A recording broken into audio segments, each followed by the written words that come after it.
বিল্লাহি মিনাশ শাইতানির রাজিম বিসমিল্লাহির রহমানির রহিম।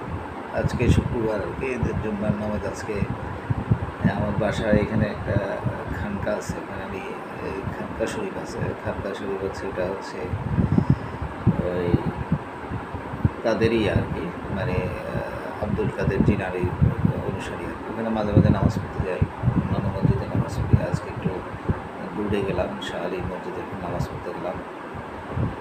তো এখানে আমাদের এই শালী মসজিদের যে খতিব, উনি জুম্মা পড়ান এই প্রত্যেক শুক্রবারে, উনি বললেন আর কি যে মানুষের রিজিক সম্বন্ধে বলবো আর কি। তো আল্লাহ হচ্ছে মানুষের যে রিজিক দান করে, এটা হচ্ছে 4 স্তরে থাকে আর কি।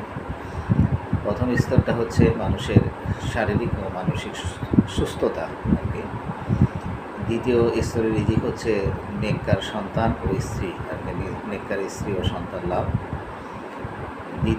তৃতীয় হচ্ছে স্তর যেটা রিজিকের, সেটা হচ্ছে আপনার হচ্ছে যে মানে ধর্ম আর কি, আমাদের নামাজ কালাম কোরআন তালাওয়াত এগুলো যাতে নিয়মিত করতে পারে, এটাও একটা রিজিক, এটাও হচ্ছে আল্লাহর রিজিক। আর একটা হচ্ছে সবচেয়ে চতুর্থ স্তরে যেটা রিজিক হচ্ছে, সেটা হচ্ছে ধন সম্পদ, টাকা পয়সা, ধন সম্পদ অর্জন আর কি।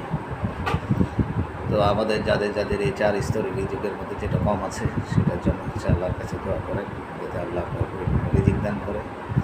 তো আমি বলি, এই রিজিকের স্তর হচ্ছে আজকে যেটা আমি শিখলাম আর কি, রিজিকের স্তর হচ্ছে 4 স্তরে আল্লাহ রিজিক দান করে। সেটা একটা হচ্ছে একটা মানুষকে মানসিক ও শারীরিকভাবে সুস্থ রাখে।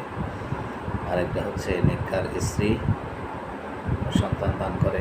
আরেকটা হচ্ছে নিয়মিত হচ্ছে ধর্মকর্মের কাজ করতে পারে, নামাজ কালাম কোরআন তালাওয়াত করতে পারে, এটাও একটা রিজিক। আর চতুর্থ স্তরের রিজিক হচ্ছে টাকা পয়সা, ধন সম্পদ আর কি।